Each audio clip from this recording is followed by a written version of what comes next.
Hola, hola, hola, hola. I'm back. My name is Ira Magnus Basic, the village princess, your princess, everybody's princess, the universe princess. I'm back with another quality time with you, my cyber family. I hope you missed me because I did miss you. You know, we are that one functional, dysfunctional family, but we love each other and that's what counts. Eh? For the sake of the story today, my name is going to be Melissa. Don't call me the village princess. Melissa is my name for this story. The story is about the young girl who fell pregnant at the age of 15 because when she became a teenager, she started rebelling, drinking, smoking, having sex with random people. And when she was 15, she realized she was pregnant and just her world came crashing down. That's what it's going to be about. I hope you enjoy it and I hope I make justice because I'll be narrating the story as Melissa. My name is Melissa. Please allow me to share my story that I can inspire some young ladies out there so that they don't find themselves in the same predicament that I found myself when I was 15 years old. I grew up in this beautiful household with my very loving parents and my three brothers. And my brothers, they were very protective over me. And I was a daddy's girl. My dad would do anything for me. And that being said, I was, of course, a very spoiled girl. I was not used to hear no. No was not part of the vocabulary in our household because being the princess, I would get everything I wanted the way I wanted. But when I became a teenager, I started becoming rebellious. I guess so much independence, it became, I needed a challenge and I started sneaking out of the house and going to parties. I started smoking and experimenting with drugs and drinking and having sex with random people. I went to a party at some point and I had sex.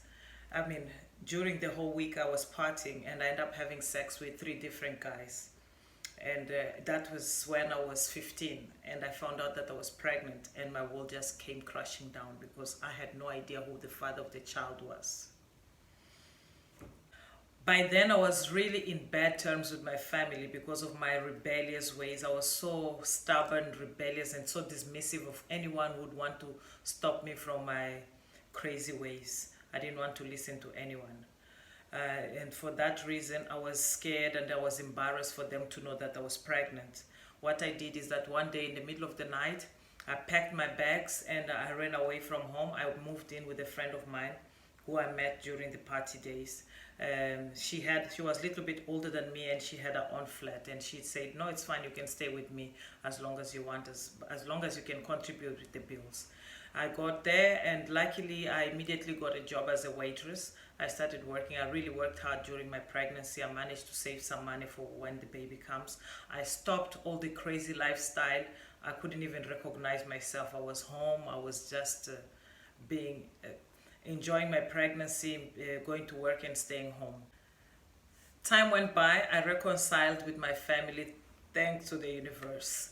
And things became a little bit easier because I had help from my mom and my dad. I was still a daddy's girl. He was just disappointed because it's not what he wanted for me.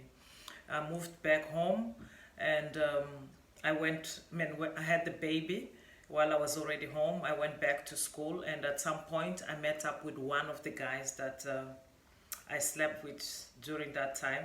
And I told him my story because he told me that he was told that I had a baby and somehow he thought that it was his baby because he didn't know that I slept with other guys around the same time. And I told him my story and he was very understanding and he said if I want, he can take care of the baby as his own until one day we do the test, but he loves me and he wants to be with me.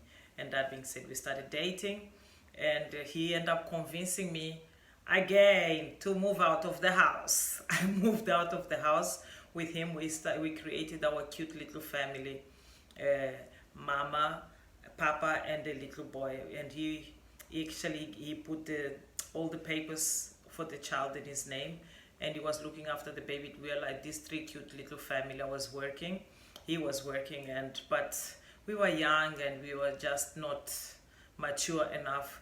I think when the child was around 2 or 2.5, we separated. But I was embarrassed again. I couldn't just move back home. That was really embarrassing.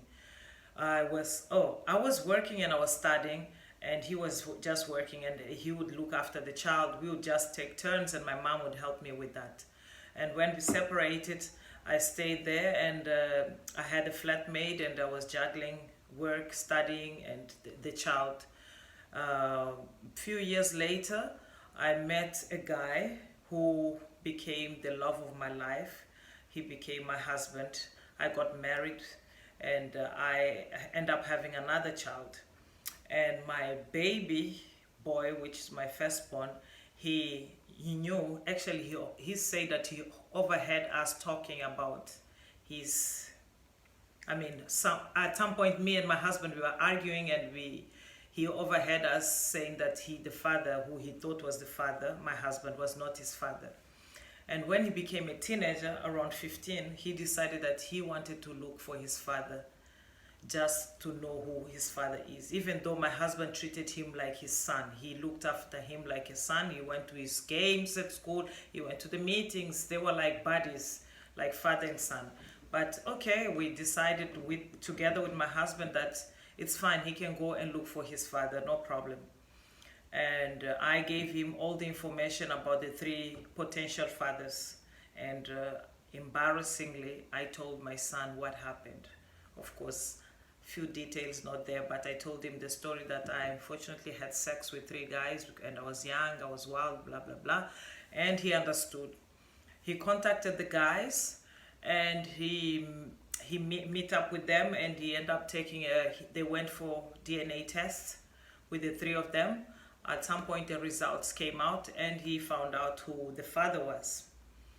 He went for lunch with his father once. They had a talk and everything, trying to get to know each other. But they meet up few times, father and son. But my son, every time that he met him, he came home and he said that he's not bonding with him. He's not the type of person that there's nothing in common with them. Their beliefs and they don't have anything in common. So he said, but again, they still had planned to meet again. They met up again for lunch or for something, and he came back. I remember we were sitting in the lounge.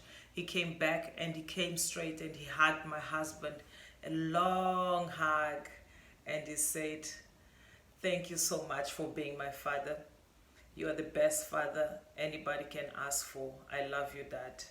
And from that day, he told us that he doesn't want to meet the biological father anymore, because he's happy that he has a father and we have a family. And that was the last time my son saw his father. Today, my son is middle 20s. He has a degree. He's working as a lawyer. He has his own life. And he never met the guy again, because the guy never made an effort to meet him again. And life goes on. Okay, this is my story today. Very short, but very straight to the point. Young ladies, this is messages for you. Please listen to your family. When they stop you from doing things prematurely, very often it's out of love. Because some of them, not many, some of our older ones, they've been there, they've done it, they know. And that's the reason they stop us from starting doing things early.